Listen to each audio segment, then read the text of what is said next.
光明正义。第十，每日亲近主，心中上满意。无论倒位去，主听永无离。温情的相通，洁净阮身躯心灵。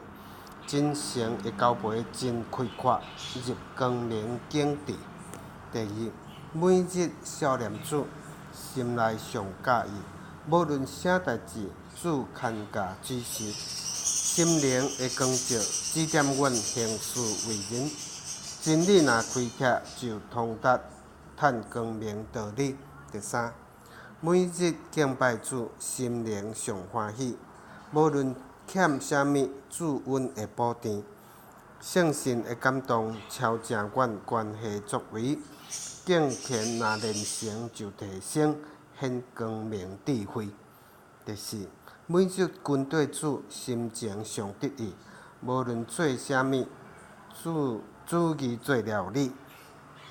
国度的目标，引带阮人生方向。荣耀若显明，就先全做光明行事。